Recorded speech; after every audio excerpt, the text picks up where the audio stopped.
Coucou tout le monde et bienvenue. La saison 5 est actuellement en train de sortir et peut-être que tout comme moi, vous avez commencé à la regarder. Alors étant donné que je me suis déjà bouffé au moins 4 ou 5 fois les autres saisons et que bien entendu je n'ai jamais vu un épisode de celle-ci, je me suis dit que c'était la bonne occasion pour les découvrir au fur et à mesure de leur sortie et d'en parler après visionnage, donc à chaud. Évidemment il y aura des spoilers, ça me paraît évident pour parler correctement de la trame principale, des retournements de situation et autres détails potentiels. Aujourd'hui, je vais vous parler des 2 premiers épisodes de la saison 5, The Cutie Map, partie 1 et 2. Après les événements de la saison 4, impliquant Tyrek, le coffre et les clés avec l'arbre de l'harmonie, nous reprenons cette saison dans le château de Twilight Sparkle. Alors qu'elle s'assoit sur son trône, elle déclenche un mécanisme qui fait apparaître une carte d'Equestria et indique un emplacement dont on ignore en fait les raisons de pourquoi là et de comment tout cela se fait-il, on va dire. Ainsi, Twilight décide avec ses amis de se rendre sur place pour voir de quoi il en retourne, et découvre un village peuplé de poneys qui n'ont pas de cutie mark, mais en fait qui ont tous un égal. Donc un grand mystère plane sur ce village. Qu'en est-il? Nous le verrons bien en découvrant, nous le découvrirons au fil de ces épisodes. Alors déjà, j'ai adoré les 2 premiers épisodes, j'ai adoré le début de cette saison, là je suis vraiment beaucoup plus que satisfait. Je dirais même, j'ai été, j'ai vu les épisodes, j'ai été comme ça. Juste, oh, c'est trop bien, quoi. J'étais bluffé tellement c'était bien. C'est-à-dire que je suis en admiration sur le fait que cette série se renouvelle à chaque saison, même si on est qu'au début de celle-là, ça se voit, et je trouve ça vraiment bien quand une série se renouvelle, aborde différemment, des nouveaux sujets, qu'elle aborde d'autres manières, puisque bon, on est toujours centré sur l'amitié, mais depuis la première saison où on parlait quand même, on était centré sur Twilight et ce qu'elle apprenait, et après on est passé à vraiment ses amis, on a vraiment élargi la chose pour ensuite parler de Twilight devient une alicorne et son accomplissement en tant que princesse dans la 4e saison, pour maintenant sûrement parler de sa mission de propager en fait l'amitié à travers Equestria. Et j'aime beaucoup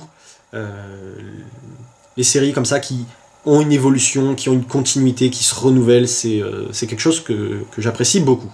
Pour la 2e chose, j'ai bien l'impression qu'on va retrouver un fil rouge dans cette saison, tout comme la 4e avec le coffre et les clés, qui est également un choix que j'apprécie beaucoup. Bon, pour moi, c'est peut-être subjectif, mais pour moi, il n'y a pas de fil rouge dans les 3 premières saisons. Ça reste vraiment des épisodes pour des épisodes, le fond peut être lié, peut-être, je sais pas, mais il n'y a pas de vrai... La saison 4, c'était très concret. On avait vraiment un coffre, qu'est-ce qu'il y a dans le coffre, et au fur et à mesure, on découvre, les personnages font face à des situations, donc enfin... Tout le truc se met en place pour le final. Là, j'ai cette impression quand même que nous allons avoir aussi, voilà, je sais pas, peut-être des missions, ils vont être... peut-être que Twilight va être envoyé à plein d'endroits différents, je sais pas, et du coup ça va mener à quelque chose, là aussi. Voilà, on verra bien, je le découvrirai au fur et à mesure de cette saison. Mais ça part très bien. Pour les épisodes en eux-mêmes, donc, ils arrivent dans ce village qui est déjà très flippant, car c'est le village paumé, peuplé de poneys qui sourit, le sourire bien flippant comme ça, donc déjà gros malaise dans ce village, et les personnages rencontrent le protagoniste, en fait, donc la gourou du village, qui je crois s'appelle Glittery Sunshine, mais je suis pas sûr du tout, j'ai vu l'épisode qu'une seule fois, et honnêtement je me rappelle pas son nom, si c'est ça tant mieux, mais voilà, moi je vais l'appeler la gourou du village. Donc il rencontre ce personnage, et découvre également en fait voilà ce village, comment il fonctionne, etc. Au premier abord dans l'épisode, on nous présente ça comme voilà c'est un beau village, tout le monde est heureux et qu'en fait ils sont tous égaux et que c'est une espèce de philosophie, tout le monde est égal, du coup il n'y a pas de conflit, il n'y a pas de différence, voilà c'est vraiment ça présente ça comme ça, cette espèce de philosophie voilà utopique, genre monde parfait, etc. Et bien entendu, en fait, ça n'est pas du tout le cas, puisque cet épisode parle en réalité de secte, de dictature, de lavage de cerveau, et donc de dystopie, ce qui me fait penser donc que My Little Pony est vraiment une série pour les gamins. Donc j'ai vraiment apprécié cet épisode pour ça, ces 2 épisodes pour ça, mais enfin c'est pas un sous-texte, Il y a des épisodes où, quand on y réfléchit vraiment ou quoi, on se rend compte de certaines choses. Là, c'est monstrueusement évident, quoi. C'est vraiment mis en avant. Ils arrivent dans ce village, il y a un gourou, il y a des gens qui en font partie, qui sont tous... Ils se sont fait laver le cerveau, ils pensent comme ça, enfin c'est... Quand même, quoi, voilà, et en fait, il y a un vrai aspect dictature, c'est dur, quoi. Pour moi, l'épisode, il m'a rappelé, alors non, c'est My Little Pony, hein, mais ça m'a rappelé les œuvres type 1984 ou Fahrenheit 451, enfin ce genre de truc dystopique, assez dur quand même, surtout qu'on se rend bien compte que leur société ne marche pas. Parce que, comme ils n'ont pas de cutie mark, ils ont perdu leur capacité, ce qui les rend spécial ou quoi. Et en fait, rien n'est... Mais c'est qu'ils s'en foutent, en fait, parce que tout le monde est égal, mais la bouffe, elle est pas spécialement bonne, la déco, c'est pas spécialement bien, tout est... En fait, tout est... Voilà, les vêtements, tout est médiocre, mais ils s'en foutent, parce qu'ils sont tous égaux, et en fait, ils peuvent pas vraiment s'en rendre compte, quoi, du coup. Enfin, d'ailleurs, si, en fait, il y en a qui s'en rendent compte. Mais du coup, c'est normal. D'ailleurs, j'adore la réaction de Rarity quand elle voit les vêtements, presque elle vomit, elle comme ça avec son sabot, enfin, j'ai hurlé de rire sur ce passage. Et voilà, ça c'est vraiment la mise en place.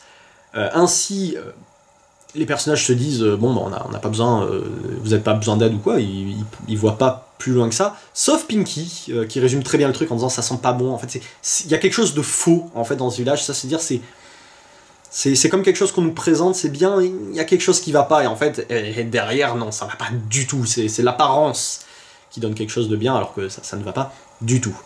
Ainsi, après être resté un certain temps, elles se retrouvent, vers la fin de l'épisode, en fait, elles perdent leur cutie mark, ce à quoi je m'attendais un peu, pour le coup, avec une référence très drôle à Star Wars, avec le It's a Trap, que dit Twilight Sparkle, ça c'était aussi très drôle. Mais en revanche, ce à quoi je m'attendais moins, c'est qu'après avoir perdu leur cutie mark, on les enferme dans une pièce, dans laquelle, donc une petite pièce complètement fermée, dans laquelle il y a des haut-parleurs qui diffusent à longueur de journée des messages pour rejoindre en fait cet aspect philosophique, en fait pour leur laver le cerveau, pardon. Donc là aussi c'est très charmant. Donc moi je me rappelle de un en particulier, c'est quand elle dit la réussite c'est l'échec. Ça donne vraiment une idée, en fait, voilà, et tout le temps, toute la journée, en fait, il dit des trucs, et toi t'es là, t'es enfermé, c'est super agréable, quoi, donc voilà, c'est du lavage de cerveau. Ils font ça toute la journée, toute la nuit, et le lendemain, ils voient, en fait, du coup, comment ça va ou quoi. Et si, bien sûr, ils acceptent pas, ils repartent pour 24 heures supplémentaires, et ça recommence, voilà, c'est de la My Little Pony, vous faites de la torture mentale. Et voilà, c'est assez impressionnant comme truc. J'ai vu ça, je fais ah ouais, quand même. C'est quand on y réfléchit, c'est l'aspect proportionnel en fait qui m'impressionne, c'est que c'est pas comme si j'étais en train de regarder un truc adulte ou un truc ouais très très dark et tout. Je suis en train de regarder My Little Pony. Et quand on s'y penche 2 secondes, là on parle d'enfermer des poneys dans une pièce pour leur diffuser un truc à longueur de temps, pour leur laver le cerveau, pour qu'ils soient comme ça, et d'ailleurs c'est très représenté par un autre personnage dont je parlerai dans quelques minutes. Et voilà, donc ça m'a beaucoup marqué, et pour réexposer cette idée de dictature et de dystopie, un peu ces univers, les bouquins par exemple, c'est encore un autre truc, les bouquins ne contiennent que ce terme égal, et ça me rappelle vraiment cette idée de destruction de la culture par exemple, enfin il y a vraiment plein de choses comme ça où c'est vraiment l'idée de ne rien pouvoir différencier, tout est pareil, voilà, il n'y a rien de mieux, de moins bien ou quoi, donc tout le monde est égal. Donc c'est cette idée de si tout le monde est égal, tout le monde est heureux parce que il peut pas y avoir de poneys supérieurs aux autres ou du coup inférieurs, de différence, lui il est spécial machin ou quoi, donc il n'y a pas de haine, il n'y a pas de cruauté, il n'y a pas de violence, parce que être spécial, être différent, tout ça c'est le mal. Voilà, et c'est très intéressant comment c'est expliqué, comment c'est abordé dans cette histoire, et c'est vraiment pour ça que je l'ai apprécié. Ainsi, pour parler un peu de la protagoniste, donc c'est la gourou du village, en fait, elle, du coup, bien sûr, manipule tout le monde depuis le début, c'est-à-dire elle ne fait pas vraiment partie de sa propre communauté, puisqu'elle a sa cutie mark, elle fait croire qu'elle n'a plus sa cutie mark, elle a abandonné alors qu'elle a toujours sa cutie mark, et en fait, cela est expliqué par le fait qu'elle raconte une histoire comme quoi elle a un artefact qui lui permet d'enlever les Cutie Marks, un bâton. Et bien sûr, cette histoire en fait est totalement fausse, puisque ce bâton ne sert à rien, c'est avec sa magie qu'elle enlève les Cutie Marks. Et du coup, sans sa Cutie Mark, elle ne pourrait plus continuer son projet, ce qui se révélerait stérile. Bien que je pense quand même qu'elle pourrait enlever sa propre Cutie Mark, ça, je pense que c'est possible. Du coup, en revanche, ça m'a fait poser, là aussi, à la fois une question et enfin, certaines réactions, c'est que si c'était l'artefact, ça serait une chose, mais en fait, elle est capable elle-même d'enlever les Cutie Mark au poney. Et c'est chaud comme truc, quand même. Là aussi, quand j'ai vu ça, j'ai fait « Ah ouais, quand même !» Et on n'en sait pas vraiment plus sur ça, du coup je serais curieux d'avoir plus d'infos sur ça, et sur le personnage en lui-même d'ailleurs, puisqu'on en apprend pas tant que ça sur ce protagoniste, un peu comme avec le personnage de Trixie, que quand on rencontrait, la première fois qu'on rencontrait le personnage, elle ne montrait que ce qu'elle voulait, c'était comme une façade, on voyait ce qu'elle montrait. Et dans la deuxième rencontre qu'on avait de Trixie, on voyait non pas ce qu'elle montrait, mais ce qu'elle était, elle, et c'est pour ça que j'adore vraiment cet épisode avec Trixie, quand on la revoit, ou on la revoit, elle vraiment, enfin c'est vraiment le personnage qui, ça n'est pas que par ses actes, mais c'est vraiment qui elle est, et là c'est un peu similaire, on découvre le personnage plus par ses actes et ce qu'il fait, que ce qu'il est vraiment, mais comme à la fin elle s'enfuit et disparaît, peut-être qu'on aura l'occasion de la revoir, je ne sais pas, voilà, dans un autre épisode peut-être qu'elle reviendra, mystère, voilà, on verra bien. Quoi qu'il en soit, j'ai beaucoup aimé ce personnage également. J'aurais aimé quand même en savoir un peu plus, mais là aussi, je pense que c'est facilement déductible. Enfin, pour agir de cette manière, elle a dû elle-même subir ce genre de choses dans la société. Elle a dû être rabaissée, elle a dû se sentir inférieure, avoir une espèce d'oppression. Ça paraît évident. Après, pourquoi vouloir... est-ce qu'elle avait en tête l'idée justement de dire que si tout Equestria était réellement égal... le monde serait meilleur, je sais pas, voilà, bon, est-ce que supprimer la liberté des poneys, c'est une bonne chose? Je ne pense pas. Voilà, mais du coup, j'ai beaucoup aimé ce personnage, et la trame que ça amène est très intéressante.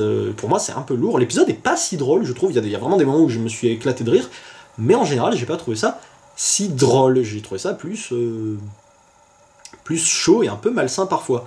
Du coup, pour en venir à ce personnage dont je voulais parler, quand ils ont visité le village en fait, et après ils se posent un peu, donc on est en cours on est toujours dans la découverte, on va dire, et en fait, un élément qui vient clairement montrer que ça ne va pas, que ça ne fonctionne pas, et que surtout tout le monde n'est pas d'accord avec cette philosophie, et c'est ça qui m'amène à dire, c'est clairement une dystopie, c'est que si tout le monde avait choisi et était heureux réellement là-dedans, bon déjà voilà, parce qu'il y a quand même un... Voilà, mais bon... C'est pas le cas de toute façon, donc la question ne se pose pas. Twilight Sparkle et ses amis rencontrent une poney qui, en fait, demande de les retrouver dans un sous-sol, et c'est là où on apprend qu'il y a des poneys qui voudraient retrouver leur Cutie Mark et qui vivent mal cette situation, donc ils sont contraints d'agir comme ça, et c'est encore un truc que je trouvais très intéressant, c'est ce qui amène réellement cet aspect dictature, etc. Enfin voilà, d'ailleurs aussi la question c'est, ça fait combien de temps que ça dure? Hein, on sait pas non plus, je serais curieux de savoir depuis combien de temps fonctionne ce village. Mais en fait, là où je veux en venir, c'est que ces personnages expriment l'envie de retrouver leur Cutie Mark et donnent des informations à nos personnages principaux. Et plus tard, dans le deuxième épisode, lorsque Twilight a l'idée en fait que Fluttershy rejoigne le groupe, parce que c'est ce qui était le plus crédible, puisque elle, en fait, depuis le début, elle trouve ça adorable et tout le monde est gentil et tout, quand elle les rejoint, la gourou en fait lui demande qui sont ceux qui les ont trahis quelque part, qui sont ceux qui ont donné des infos et qui ont exprimé cette envie, voilà, qui ne fait pas vraiment partie du groupe du coup. Et donc elle, évidemment, elle veut rien dire. Et là, il y a deux choses que j'aime beaucoup particulièrement, c'est donc ces trois personnages, en fait, il y a deux juments et un étalon. Et l'étalon, en fait, il avoue que c'est lui pour protéger ses amis, ce que j'ai déjà beaucoup aimé, donc en fait il se sacrifie pour qu'elle ne se fasse pas arrêter par les autres, et plus tard encore, quand lui se retrouve dans la cellule et que Twilight lui parle d'amitié, tout ça, machin truc, quand il revient, j'ai halluciné sur la scène où il est à genoux, il fait je vous trahirai plus jamais, machin et tout, et il a les yeux vraiment qui déconnent, tu sens qu'il est pas bien, quoi, il a un peu perdu la boule, et qu'il a en plus, ouais, ils m'ont parlé d'amitié et tout, genre, je sais ce qu'elle voulait faire, mais je me laisserai pas faire et tout. Et moi, je suis là, genre, ah, quand même, quoi, c'est... Voilà, le truc est génial, vraiment,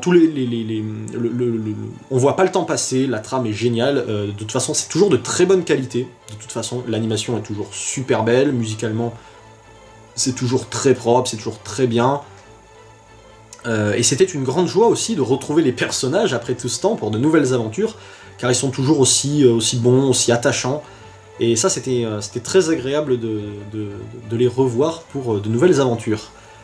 Donc voilà, c'est à peu près tout. Peut-être juste, je sais pas si j'en ai parlé, il y a une chanson durant l'épisode qui était sympa mais pas mémorable. Je sais pas si je l'ai dit en fait, donc voilà, au cas où je le cite. Mais c'est à peu près tout, je pense. J'ai beaucoup aimé ces 2 épisodes, surtout du coup pour le fond qui était vraiment génial. J'en attends beaucoup de la suite de la saison. À mon avis, je serai pas déçu de toute façon, mais voilà, c'est bien parti. Donc, c'est tout pour The Cutie Map. Voilà, je vous dis à la prochaine, et d'ici là, n'oubliez pas, restez vous-même.